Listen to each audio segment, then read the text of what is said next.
Magandang araw po sa ating lahat. Ngayon, pag-uusapan natin kung ano ang alta presyon or hypertension.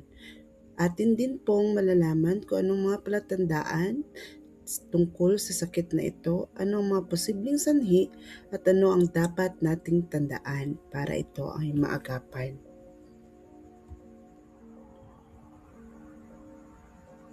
Ayon sa Philippine Latest Status 2024 to 2026, batay sa mga pag-aaral, merong 37% na mga Pilipino ay may ayon sa pinakabagong datos mula sa WHO at lokal na ahensya ng kalusugan, ang dami ng may sakit humihigit kumulang 33% hanggang 37% ng mga Pilipinong nasa edad 30 years old hanggang 79 years old ay may hypertension.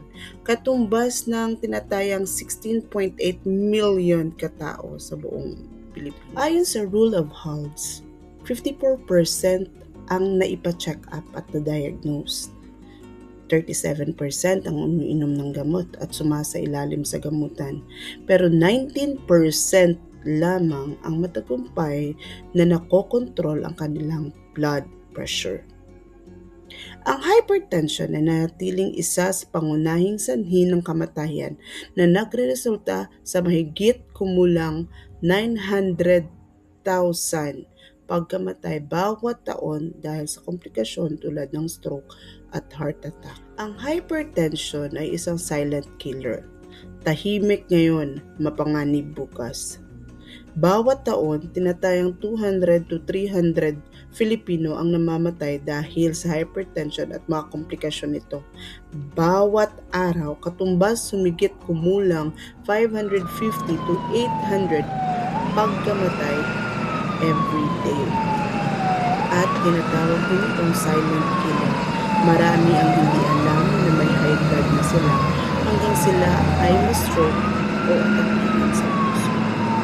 Ang katotohanan sa sakit na ito, ayon sa Rule of Halls, kakaunti lamang ang umiinom ng gamot ng tama at kakaunti ang tunay na nakokontrol ang kanilang blood pressure. Ang hypertension ay ang pangunahing sanhi ng ischemic heart disease at stroke na nangungunang dahilan ng pagkamatay ng mga Pilipino hanggang ngayon. Ano nga ba ang alta presyon? Ito ay isang tahimik na traidor na sakit. Maaari itong walang sintomas o palatandaan, ngunit maluba ang maaaring idulot na pinsala sa katawan at maaaring humantong sa seryosong karamdaman tulad ng stroke, sakit sa puso, kidney failure at problema sa mata. Ito ay isang kondisyon kung saan palaging mataas ang pwersa ng dugo sa ugat. Itinuturing ang alta presyon kapag ang blood pressure ay 130/90 mm of mercury pataas. Anong mga palatandaan na meron kang hypertension? Una, pananakit ng batok. Kapag tumaas ang blood pressure, tumitigas ang mga kalamnan sa leeg at balikat na nagdudulot ng pananakit. Una, pananakit ng batok. Ikalawa, pagkahilo at pagsusuka. Kapag sobrang taas ng blood pressure o tinatawag na hypertensive crisis, nagdudulot ito ng matinding pressure sa iyong utak.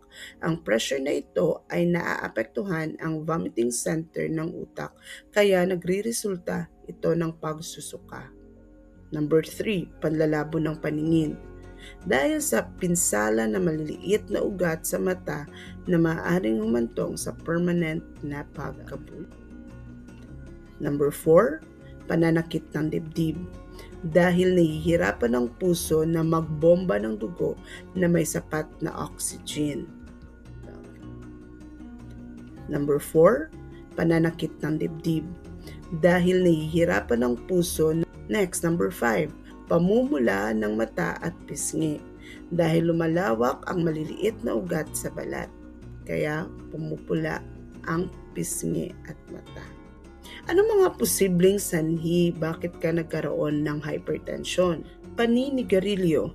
Ang nicotine ay sumisira sa ugat at nagpapataas ng blood. Number 2, Sobrang katabaan.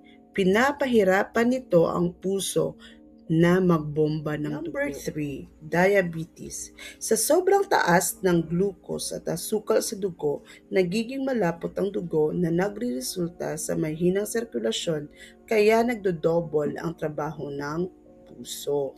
Number 4, pagkain ng malalat at matataba. Kapag sobrang alat, naiipon ang tubig sa katawan at nahihirapan ang daloy ng dugo. Kapag mahilig sa mamantika at matatabang pagkain, tumataas ang kolesterol at bumabara sa ugat, kaya nahihirapan ang puso na magbomba ng dugo. Number 5, pag-inom ng alak.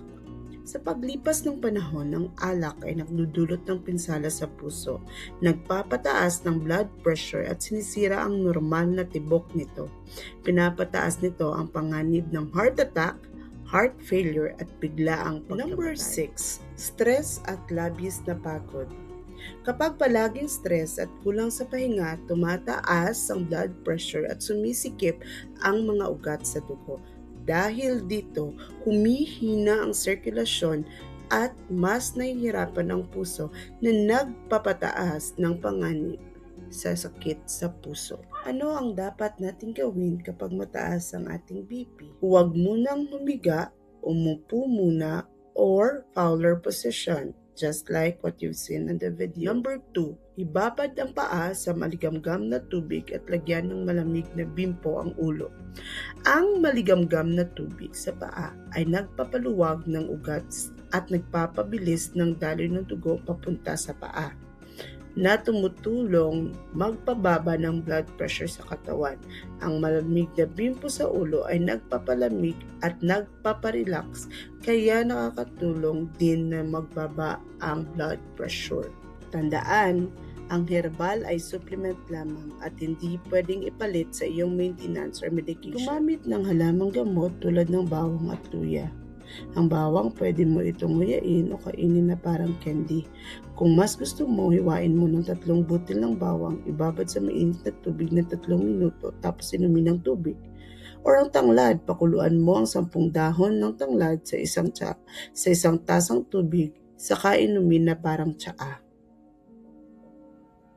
Ano ba dapat ang ating tandaan kung meron kang high blood? Number 1, magpa-check up ng blood pressure sa health center or hospital. Number 2, magpatingin sa doktor para sa tamang diagnosis. Number 3, sumunod sa gamutan at inumin ang mga niresetang gamot. Number 4, kontrolin ang BP sa pamamagitan ng tamang lifestyle. Masustansyang pagkain, ehersisyo, pag-iwas sa matataba at maalat, at pag-iwas sa stress. Mga nanay at tatay, ang ultravision ay hindi palaging nagbibigay ng babala, kaya mas mabuti ang pag-iwas kesa sa pagsisisi. Sa simpleng pagpakuha ng BP ngayong linggo ay maaaring makaligtas ng buhay. Mas mabuti ang maagap at pag-aalaga sa kalusugan kesa maghintay pa ng stroke o atake.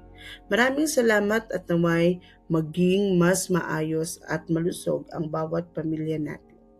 God bless everyone.